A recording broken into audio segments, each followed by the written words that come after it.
കർത്താവിൽ പ്രിയ ദൈവമക്കളെ, ഈ ആഴ്ചത്തെ സാബത്ത് സ്കൂൾ പഠനത്തിലേക്ക് നിങ്ങളെ ഏവരെയും സ്വാഗതം ചെയ്യുന്നു.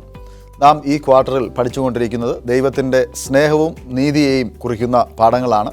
നമുക്ക് ഇന്ന് പഠിക്കുവാനുള്ളത് 12ാമത്തെ പാഠമാണ്. സ്നേഹവും നീതിയും ഏറ്റവും വലിയ 2 കൽപ്പനകൾ എന്നുള്ളതായ ഈ പാഠം ചർച്ച ചെയ്യുന്നതിന് 2 പാസ്റ്റർമാർ നമുക്ക് സ്റ്റുഡിയോയിലുണ്ട്. നമുക്ക് അവരെ പരിചയപ്പെടാം.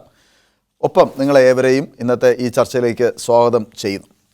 പാസ്റ്റർ ബിനോയ് ഇന്ന് ഈ പാഠത്തിൻ്റെ ചർച്ചയിലേക്ക് സ്റ്റുഡിയോയിലേക്ക് കടന്നു വന്നതിൽ അതിയായ സന്തോഷമുണ്ട്. പാസ്റ്ററെ സ്നേഹപൂർവ്വം ചർച്ചയിലേക്ക് സ്വാഗതം ചെയ്തു. വളരെ നന്ദി പാസ്റ്റർ.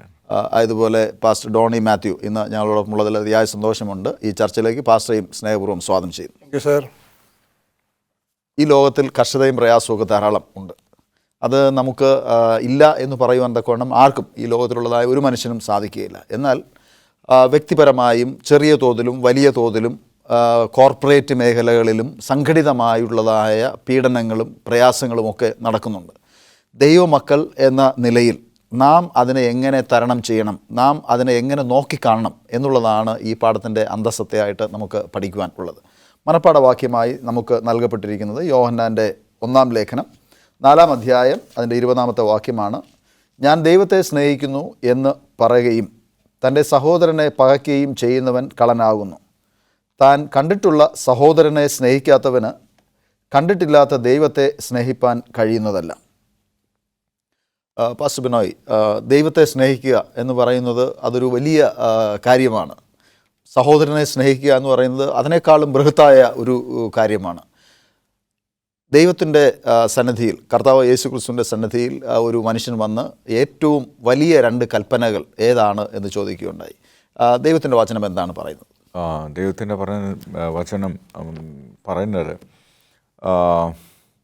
നീ പൂർണ്ണ ഹൃദയത്തോടും പൂർണ്ണ മനസ്സോടും പൂർണ്ണ ശക്തിയോടും കൂടി ദൈവത്തെ സ്നേഹിക്കണം.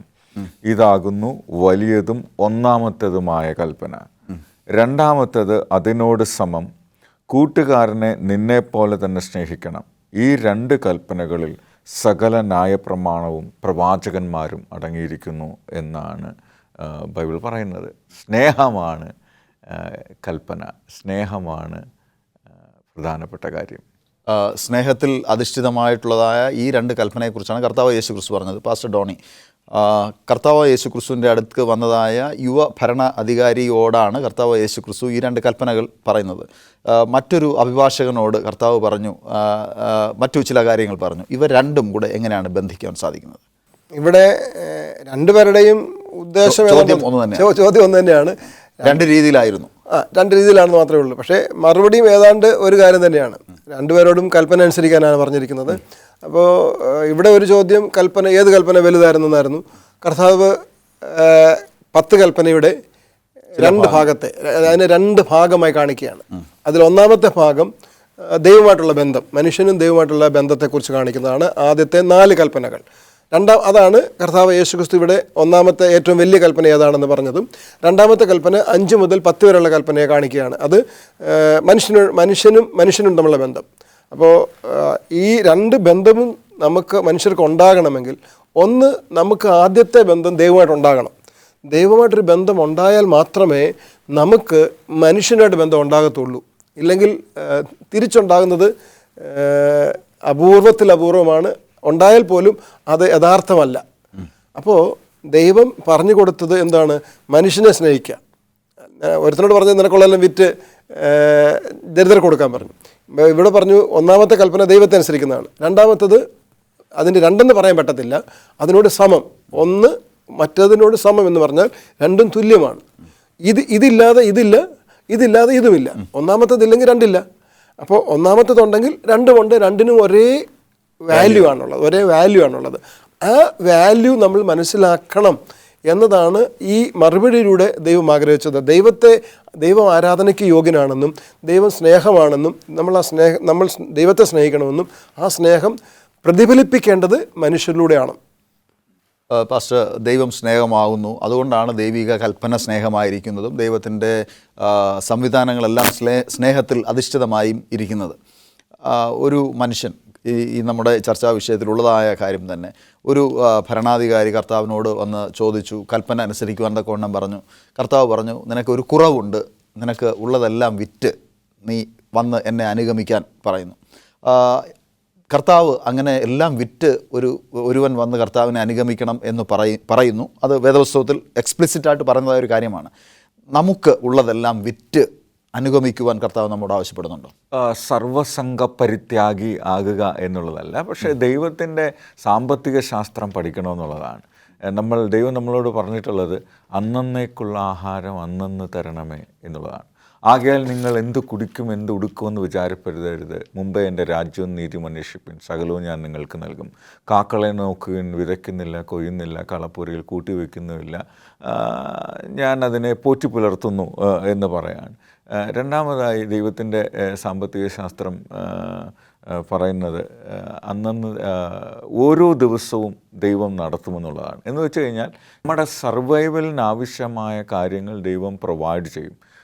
സമ്പത്ത് കൂട്ടിവെക്കുന്നതാണ് ഇന്നത്തെ രാജാക്കന്മാരുടെ മഹത്വത്തിൻ്റെയും എല്ലാവരുടെയും ഒരു പ്രശ്നം. ഇതാണ് നാളത്തേക്ക് കൂട്ടിവെക്കുക, അല്ലെങ്കിൽ ആ ഒരു കാര്യമാണ്. അപ്പോൾ അങ്ങനെ കൂട്ടിവെക്കുമ്പോൾ നമ്മുടെ സമ്പത്തും കാര്യവും ദൈവത്തിന് വേണ്ടിയിട്ടോ നന്മയ്ക്ക് വേണ്ടിയിട്ടോ ചെലവഴിക്കപ്പെടുന്നില്ല. നമ്മൾ സ്വാർത്ഥതയുടെ ഏറ്റവും പരമോന്നതമായ ഒരു കോടിയിലേക്ക് എത്തും. അപ്പോൾ അതിനെ ഒഴിവാക്കാനാണ് കർത്താവ് പറഞ്ഞത്, നീ വിറ്റിട്ട് പോ എന്ന് വെച്ചാൽ എല്ലാം വിറ്റിട്ട് ഒരു ത്യാഗിയെ പോലെ അലഞ്ഞു തിരിയണം എന്നുള്ളതല്ല. ദൈവം നമ്മളെ നിലനിർത്തും, പോറ്റി പുലർത്തും. ദൈവത്തിൽ ആശ്രയിച്ച് നിലനിൽക്കുക എന്നുള്ളതാണ് ആ വാക്കിൻ്റെ അർത്ഥം. കർത്താവ് യേശു ക്രിസ്തു നമ്മോട് ആവശ്യപ്പെടുന്നത് നമുക്ക് കർത്താവിനെ അനുഗമിക്കുവാൻ നമുക്ക് തടസ്സമായി ഒന്നും നിൽക്കുവാൻ പാടില്ല എന്നുള്ളതാണ്. നാം ദൈവത്തെക്കാൾ കൂടുതൽ നമ്മുടെ വസ്തുവകളെയും സമ്പത്തിനെയും നമ്മുടെ ഉദ്യോഗത്തെയോ അല്ലെങ്കിൽ നമ്മുടെ വരുമാന മാർഗങ്ങളെയോ ഒക്കെ ആശ്രയിച്ച് കഴിഞ്ഞാൽ കർത്താവിനെ പൂർണ്ണ ഹൃദയത്തോടെ സ്നേഹിക്കുവാൻ കഴിയുകയില്ല എന്നുള്ളതായ ഒരു തത്വമാണ് കർത്താവ് യേശു ക്രിസ്തു അവിടെ പറയുന്നത്. ഒരുപക്ഷെ ആ യുവ ഭരണാധികാരി കർത്താവിൻ്റെ അടുക്കൽ വന്നപ്പോൾ അവൻ്റെ പ്രവർത്തനങ്ങളിൽ എല്ലാം നീതീകരിക്കപ്പെട്ടവനായി കാണപ്പെട്ടുവെങ്കിലും അവനെ കർത്താവിൽ നിന്ന് മാറ്റി നിർത്തിയതായ ഒരു ഘടകം അവൻ്റെ സമ്പത്തായിരുന്നു. ആ സമ്പത്ത് അവനുള്ളതുകൊണ്ട് അവന് മറ്റാരുടെയും സഹായം ആവശ്യമില്ല, ഇവൻ ദൈവത്തിൻ്റെ സഹായം പോലും അവന് ആവശ്യമില്ല എന്നൊരു ചിന്ത അവനെ ഭരിച്ചിട്ടുണ്ടാകും. വേദപുസ്തകം അങ്ങനെ അതിനെക്കുറിച്ച് ഡീറ്റെയിൽ ആയിട്ടൊന്നും പറയുന്നില്ല എങ്കിൽ പോലും നമുക്ക് കർത്താവിൻ്റെ സന്നിധിയിൽ വരാൻ തടസ്സമായി നിൽക്കുന്നതായ എന്തും അത് നാം ഉപേക്ഷിച്ച് കർത്താവിനെ പിൻചെല്ലണം എന്ന് കർത്താവിൻ്റെ വചനം പറയും. നമുക്കൊരു ഇടവേളയുടെ സമയമാണ്. പ്രിയ പ്രേക്ഷകരെ, ഒരു ചെറിയ ഇടവേളയ്ക്ക് ശേഷം ഞങ്ങൾ മടങ്ങി വരും. ഞങ്ങളോടൊപ്പമായിരിക്കും. കർത്താവിൽ പ്രിയ ദൈവമക്കളെ, ഈ ചർച്ചയിലേക്ക് വീണ്ടും നിങ്ങളെ ഏവരെയും സ്വാഗതം ചെയ്യുന്നു. പാസ്റ്റർ, നാം യുവ ഭരണാധികാരിയുടെ കാര്യമാണ് നാം ചർച്ച ചെയ്തുകൊണ്ട് ഇരുന്നത്. യുവ ഭരണാധികാരിയോട് കർത്താവായ യേശുക്രിസ്തു പറഞ്ഞു, നീ നിനക്കുള്ളതെല്ലാം വിറ്റ് വന്ന് യേശുക്രിസ്തുവിനെ അനുഗമിക്കുവാൻ തക്കവണ്ണം പറഞ്ഞു. യേശുവിനെ അനുഗമിക്കുവാൻ നമുക്കെല്ലാം വിൽക്കേണ്ടതായ ആവശ്യമില്ല എന്ന് നാം നമ്മുടെ ചർച്ചയിൽ പറയുകയും ഉണ്ടായി. ഏറ്റവും വലിയ രണ്ട് കൽപ്പനയെക്കുറിച്ച് ഈ രണ്ട് വ്യക്തികളോടും പറയുന്നതായിട്ട് നമുക്ക് മനസ്സിലാക്കുവാൻ തക്കവണ്ണം സാധിക്കും. രണ്ട് കൽപ്പന ഉള്ളതുപോലെ, അഥവാ ഏറ്റവും വലിയ രണ്ട് കൽപ്പനയെക്കുറിച്ച് യേശുക്രിസ്തു പറഞ്ഞതുപോലെ രണ്ട് വലിയ പാപങ്ങൾ എന്തെല്ലാമാണ്? ഒറ്റ വാക്കിൽ ഉത്തരം പറഞ്ഞാൽ ഈ രണ്ട് കൽപ്പന അനുസരിക്കാതിരിക്കുന്നതാണ് ഏറ്റവും വലിയ രണ്ട് പാപം. ഓക്കെ, പക്ഷെ നമ്മൾ ഇച്ചിരി വിശദമായിട്ട് പോവുകയാണെങ്കിൽ ഈ രണ്ട് കൽപ്പന നമ്മൾ എന്തുകൊണ്ട് അനുസരിക്കുന്നില്ല, അവിടെയാണ് അതിൻ്റെ പ്രസക്തി കിടക്കുന്നത്. നമ്മൾ ദൈവത്തെ സ്നേഹിക്കാത്തതിൻ്റെ കാരണം നമുക്ക് ലോകത്തോട് സ്നേഹമുള്ളതുകൊണ്ടാണ്. നമ്മൾ മനുഷ്യരെ സ്നേഹിക്കാത്തതിൻ്റെ കാരണം നമുക്ക് നമ്മുടെ സ്വത്തിലും നമ്മുടെ സ്വാർത്ഥതയും നമ്മുടെ പണം, മാമോൻ, വേദപുസ്തകം പറയുന്നുണ്ട്, രണ്ട് യജമാനനെ സേവിക്കരുത്, ദൈവത്തെ മാമോനെ നിങ്ങൾ സേവിക്കാൻ പറ്റില്ല. മാമോൻ എന്താണെന്ന് നമ്മൾ പഠിച്ചാൽ അത് പണമാണെന്നാണ് കാണുന്നത്. അപ്പോൾ നമ്മുടെ പണത്തോടുള്ള സ്നേഹം കാരണം നമുക്ക് എന്ത് പറ്റും, നമ്മുടെ പണം എടുത്ത് ചെലവഴിച്ച് മറ്റേ സ്നേഹത്തിന് വേണ്ടി സഹായിക്കാൻ നമുക്ക് മനസ്സ് വരത്തില്ല. അതുകൊണ്ടാണ് കർത്താവ് പറഞ്ഞത്, നിന്നെ പോലെ നിൻ്റെ കൂട്ടുകാരനെ സ്നേഹിക്കുക. അതാണ് രണ്ടാമത്തെ കൽപ്പന, അല്ലെങ്കിൽ ഒന്നാമത്തെ കൽപ്പനയ്ക്ക് തുല്യം. അപ്പോൾ കൂട്ടുകാരനെ എന്നെപ്പോലെ സ്നേഹിക്കണമെങ്കിൽ എൻ്റെ പണം ചിലവാക്കണമല്ലോ, എനിക്കുള്ളതൊക്കെ ചിലവാക്കണമല്ലോ. എനിക്ക് പണത്തോട് അത്രയ്ക്കധികം സ്നേഹമാണെങ്കിൽ എനിക്ക് ചെയ്യാൻ പറ്റത്തില്ല. അപ്പോൾ സ്വാർത്ഥതയാണതെങ്കിൽ പോലും എനിക്ക് പണത്തിനോടുള്ള, സമ്പത്തിനോടുള്ള എൻ്റെ അധികമായ സ്നേഹം, അത് എനിക്ക് ദൈവത്തോടുള്ള സ്നേഹത്തെ കുറയ്ക്കും. അപ്പോൾ ദൈവത്തോടുള്ള സ്നേഹം ഉണ്ടാവത്തില്ല. അത് എൻ്റെ ഏറ്റവും വലിയ ഒന്നാമത്തെ തെറ്റ്.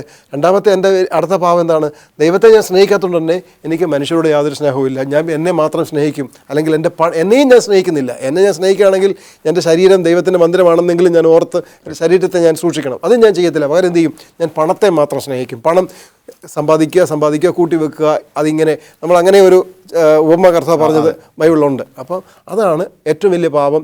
എൻ്റെ ശരിയായ ചിന്താഗതി എന്ന് പറയുന്നത് നമ്മൾ പണത്തിനോടുള്ള നമ്മുടെ അമിതമായ സ്നേഹമാണ് ഏറ്റവും വലിയ പാപം. അത് നമ്മൾ മാറ്റാമെങ്കിൽ നമ്മൾ ദൈവത്തെ സ്നേഹിക്കും, മനുഷ്യനെ സ്നേഹിക്കും. പല സ്ഥാപകരും പറഞ്ഞു അമിതമായ ആഗ്രഹങ്ങളാണ് പാപത്തിലേക്ക് മനുഷ്യരെ നയിക്കുന്നത്. അപ്പോസ്തലനായ പൗലോസ് പറയുന്നത് എന്താണ്, മോഹം ഗർഭം ധരിച്ച് പാപത്തെ പ്രസവിക്കുന്നു എന്നാണ്. പാസ്റ്റർ ബിനോയ്, ദൈവത്തിൻ്റെ വചനത്തിൽ പ്രത്യേകിച്ച് നമ്മുടെ ഈ ആഴ്ചത്തെ സാബത്ത് സ്കൂൾ പഠനത്തിൽ വിഗ്രഹ ആരാധനയുമായി ബന്ധപ്പെടുത്തി നമുക്ക് ചില ചർച്ചകൾ ചെയ്യേണ്ടതായിട്ട് ഉണ്ട്. വിഗ്രഹ ആരാധന പാപമാകുന്നത് എങ്ങനെയാണ്? അത് ദൈവത്തോട് എതിരാകുന്നത് എങ്ങനെയാണ്? യഥാർത്ഥത്തിൽ നമ്മുടെ ജീവിതം ദൈവ കേന്ദ്രീകൃതമാകണം, ദൈവത്തിൻ്റെ സ്നേഹത്തിൽ അധിഷ്ഠിതമാകണം എന്നുള്ളതാണ്. ദൈവത്തെ കഴിഞ്ഞ് നമ്മൾ എന്തിനെ സ്നേഹിക്കുന്നോ അത് നമ്മുടെ വിഗ്രഹം ആയി മാറും. യഥാർത്ഥത്തിൽ വിഗ്രഹ ആരാധന എന്ന് പറയുമ്പോൾ നമ്മുടെ മനസ്സിലേക്ക് ഓർമ്മ വരുന്നത് പ്രതിമയുണ്ടാക്കുന്നത്, പിക്ചറിനെയൊക്കെ വെച്ച് ആരാധിക്കുന്നതിനെയാണ്. അതല്ല യഥാർത്ഥത്തിൽ. ദൈവത്തിൻ്റെ സ്ഥാനം നമ്മൾ മാറ്റിയിട്ട് മറ്റേത് വസ്തുവിന് ആ സ്ഥാനം കൊടുക്കുന്നോ അതാണ് യഥാർത്ഥത്തിൽ വിഗ്രഹാരാധന. എന്ന് വെച്ചാൽ ഞാനല്ലാതെ വേറെ ദൈവങ്ങൾ ഉണ്ടാകരുത് എന്ന് പറയുന്നത്. അല്ലെങ്കിൽ ദൈവവുമായിട്ടുള്ള സ്നേഹബന്ധത്തിൽ നമുക്ക് ദൈവത്തോടുള്ള സ്നേഹത്തിൽ കുറവ് വരികയും മറ്റേതെങ്കിലും ഒന്നിനെ നമ്മൾ ദൈവത്തെക്കാൾ ഉപരി സ്നേഹിക്കുകയും ചെയ്യുമ്പോൾ അത് വിഗ്രഹാരാധനയായി മാറും. പാസ്റ്റർ ജോണി, ദൈവത്തെ സ്നേഹിക്കുക, മനുഷ്യരെ സ്നേഹിക്കുക എന്നുള്ളതായ ഒരു തത്വമാണ് നാം ചില സമയങ്ങളായി ചർച്ച ചെയ്തുകൊണ്ടിരിക്കുന്നത്. നമുക്ക് ദൈവത്തോടുള്ളതായ തികഞ്ഞ സ്നേഹമുണ്ട് എങ്കിൽ നാം ദൈവ വഴിയിൽ നിന്ന് വിട്ടുമാറുകയില്ല, നാം മനുഷ്യരെ സ്നേഹിക്കും എന്നുള്ളതായ ഒരു ചിന്ത ഉണ്ട്. അപ്പോൾ നമുക്ക് എങ്ങനെയാണ് ദൈവസ്നേഹത്തിൽ നിന്ന് നമുക്ക് വേർപിരിഞ്ഞ് പോകാതെ ദൈവത്തെ അനുസരിക്കുവാൻ ഗുണം സാധിക്കുന്നത്? ഓക്കെ, മത്തായിയുടെ സുവിശേഷത്തിൽ 23-ാം അധ്യായത്തിൽ കർത്താവ് ചില കാര്യങ്ങൾ അവിടെ പഠിപ്പിക്കുന്നുണ്ട്, അല്ലെങ്കിൽ ഉപദേശിക്കുന്നുണ്ട്. പ്രത്യേകിച്ച് 23 മുതലുള്ള വാക്യങ്ങളാണ്. പക്ഷേ ഞാൻ 25 മുതൽ വായിക്കാം. കപടഭക്തിക്കാരായ ശാസ്ത്രിമാരും പരീശന്മാരുമായുള്ളവരെ നിങ്ങൾക്ക് കഷ്ടം. അപ്പോൾ അവരെ ആദ്യം ദൈവം പറഞ്ഞ എന്താണ്? നിങ്ങൾ കപടഭക്തിയാണ്. ദൈവം ഏറ്റവും കൂടുതൽ വെറുക്കുന്നതാണ് കപടഭക്തി. ദൈവം പാപികളെ സ്നേഹിക്കുന്നുണ്ട്. പക്ഷെ ഒരുത്തൻ പാപം ചെയ്തിട്ട് ഞാൻ പാപി അല്ല എന്ന് പറഞ്ഞ് നടന്നാൽ അവനാണ് ഏറ്റവും വലിയ കപടം കാണിക്കുന്നത്, ഫ്രോഡ്, ഏറ്റവും വലിയ ഫ്രോഡ് അവനാണ്. അത് ദൈവം അങ്ങേയറ്റം വെറുക്കുകയാണ്. അപ്പോൾ കപടഭക്തിക്കാരൻ, നിങ്ങൾ വലിയ അതിൻ്റെ മറുഭാഗം നമ്മൾ വലിയ ഭക്തനാണെന്ന് കാണിക്കുകയും എന്താണ് യഥാർത്ഥത്തിൽ യാതൊരു ഭക്തിയുമില്ല. അതാണ് കർത്താവ് കിണ്ടീകിണ്ണങ്ങളെ അവിടെ ഓർമ്മിച്ചത്. കിണ്ടീകിണ്ണങ്ങളുടെ പുറം നിങ്ങൾ എന്ത് ചെയ്യും? ഭംഗിയായിട്ട് അങ്ങ് വെളുപ്പിക്കും, പക്ഷെ അകത്ത് മൊത്തം ക്ലാവ് പിടിച്ച് ഇങ്ങനെ ഇരിക്കുകയാണ്. ഈ അവസ്ഥയാണ് ഈ അവസ്ഥയോടാണ് ദൈവം മനുഷ്യനെ അവിടെ ഉപമിച്ചിരിക്കുന്നത്. അപ്പോൾ ദൈവത്തോടുള്ള സ്നേഹം നമുക്കുണ്ടെങ്കിൽ, നമ്മൾ ഭക്തരാണെങ്കിൽ, അവിടെ താഴോട്ടെടുത്ത് പറയുന്നതാണ്, കവർച്ചയും അതിക്രമവും നിറഞ്ഞിരിക്കുന്നു. കുരുടനായ പരീശനെ കിണ്ടികിണ്ണങ്ങളുടെ പുറം വെടിപ്പാക്കേണ്ടതിന് മുമ്പേ അവയുടെ അകം വെടിപ്പാക്കുക. അപ്പം ശരിക്കും പറഞ്ഞാൽ നിൻ്റെ കപടഭക്തി മാറ്റിയിട്ട് യഥാർത്ഥ ഭക്തി കാണിക്കുക, യഥാർത്ഥമായി നീ ദൈവത്തെ മനസ്സിലാക്കി സ്നേഹിക്കുക എന്നാണ് ദൈവം പറയുന്നത്. ഇത് അങ്ങനെ നീ ചെയ്യുമെങ്കിൽ കാര്യങ്ങളെല്ലാം നേരെയാവും, പിന്നെ ഇതിൻ്റെ ഒന്നും പ്രശ്നമില്ല.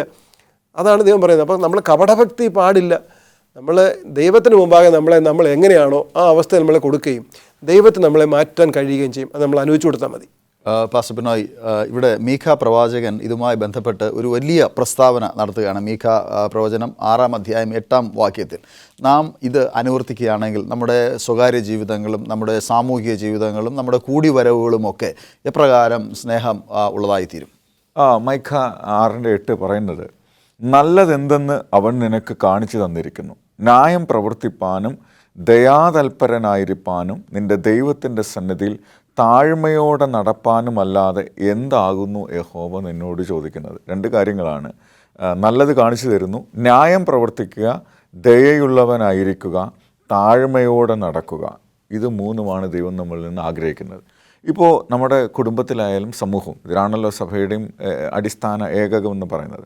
അവിടെയും ദൈവം പറയുന്നത് ഈ കാര്യങ്ങൾ നമ്മൾ പ്രാവർത്തികമാക്കണം. സക്കറിയാവ് 7:9 മുതലുള്ള വാക്യങ്ങൾ അവിടെ പറയുന്നത്, യഹോവ ഇപ്രകാരം അരുളി ചെയ്യുന്നു, നേരോടെ ന്യായം പാലിക്കുക, ഓരോരുത്തൻ താൻ്റെ സഹോദരനോട് ദയയും കരുണയും കാണിക്കുക, വിധവയെയും അനാഥനെയും പരദേശിയെയും ദരിദ്രനെയും പീഡിപ്പിക്കരുത്. ഭയങ്കരമായിട്ടുള്ളൊരു കാര്യമാണ്. നിങ്ങളിൽ ആരും തൻ്റെ സഹോദരന് നേരെ ഹൃദയത്തിൽ ദോഷം നിരൂപിക്കരുത്.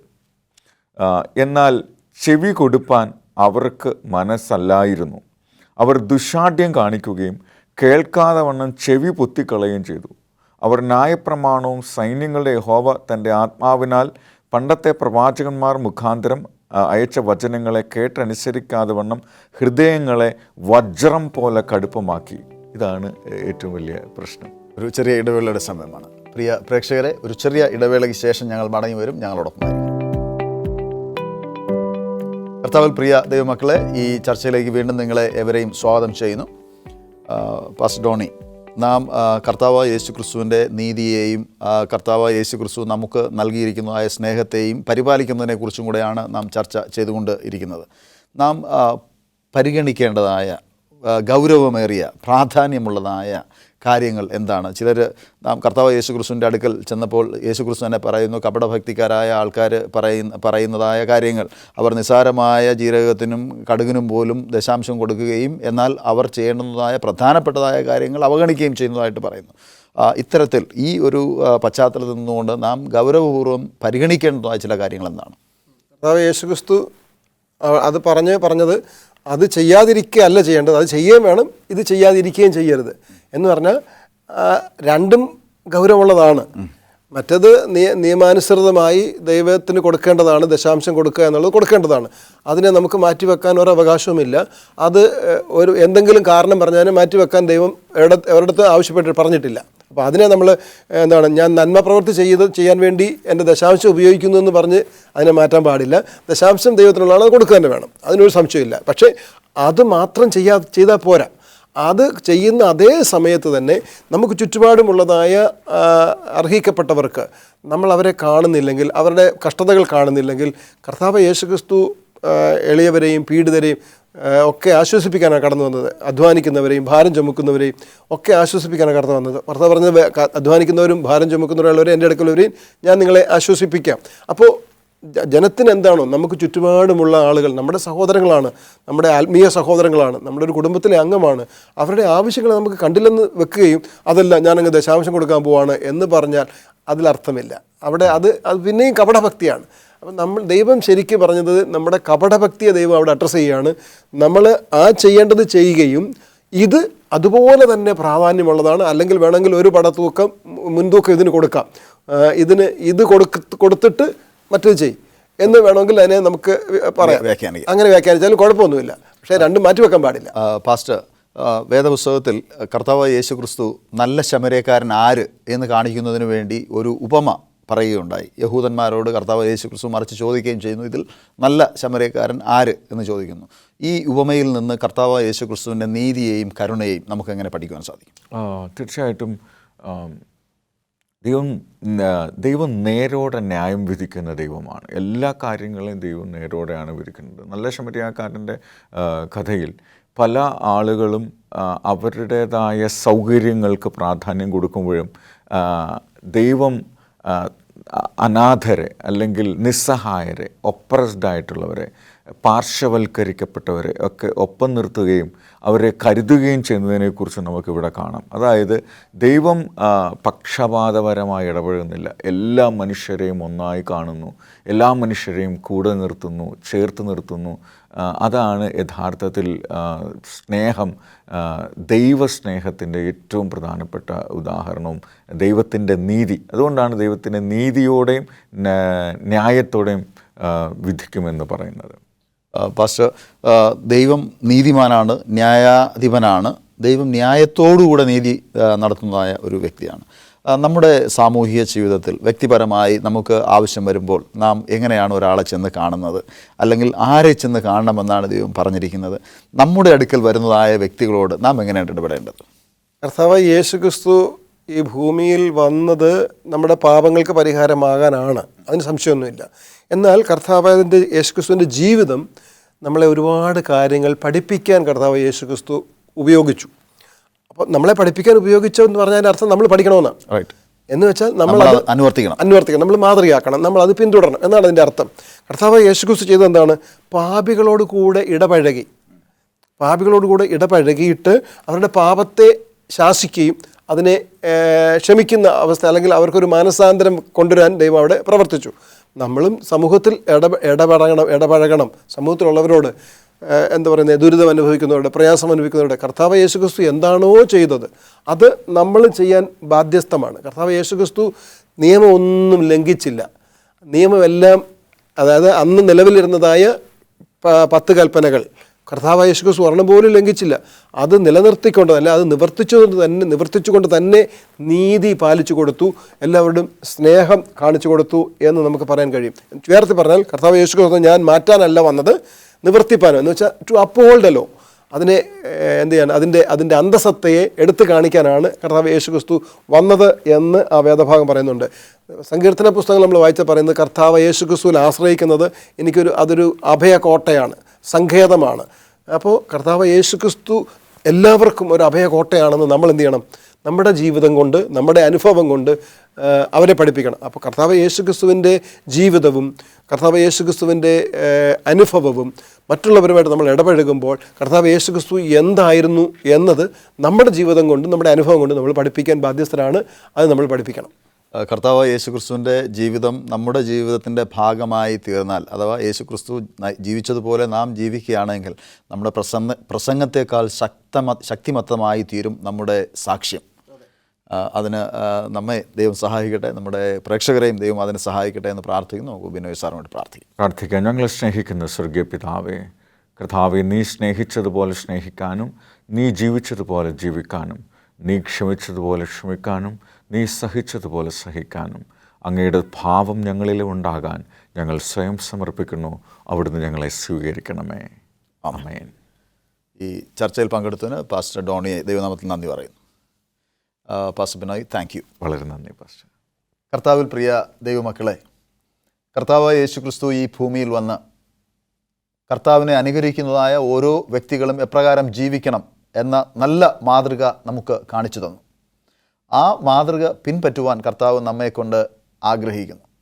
കർത്താവായ യേശുക്രിസ്തു പറഞ്ഞതായ ധാരാളം കാര്യങ്ങൾ, കർത്താവായ യേശുക്രിസ്തു ചെയ്ത് കാണിച്ചതായ ധാരാളം കാര്യങ്ങൾ തിരുവചനത്തിൽ നമ്മോട് അതിന് ശേഷവും അതിന് മുൻപുമായി പറഞ്ഞിരിക്കുന്നതായ ധാരാളം കാര്യങ്ങൾ ഉണ്ട്. ഇവയെല്ലാം കർത്താവായ യേശുക്രിസ്തുവിൻ്റെ സ്വഭാവത്തെ പ്രതിഫലിപ്പിക്കുന്ന വസ്തുതകളാണ്. അവ നാം അനുവർത്തിക്കുകയും ദൈവരാജ്യത്തോട് അടുത്ത് ജീവിക്കുവാൻ അവ നമ്മെ സഹായിക്കുകയും ചെയ്യുന്നു. ഓരോ ദിവസവും നാം ഓരോ പടി ക്രിസ്തുവിനോട് അടുത്ത് ജീവിക്കുവാൻ നാം ഒരുക്കമാണ് എങ്കിൽ തീർച്ചയായും പരിശുദ്ധാത്മാവ് നമ്മെ അതിന് സഹായിക്കും. നാം എല്ലാവരും പരിശുദ്ധാത്മാവിന് വിധേയത്വമുള്ളവരായി ജീവിപ്പാൻ, ദൈവഭാഗത്ത് നിലകൊള്ളുവാൻ ദൈവം നമ്മെ ഏവരെയും സഹായിക്കുമാറാകട്ടെ എന്ന് പ്രാർത്ഥിക്കുന്നു. God bless you.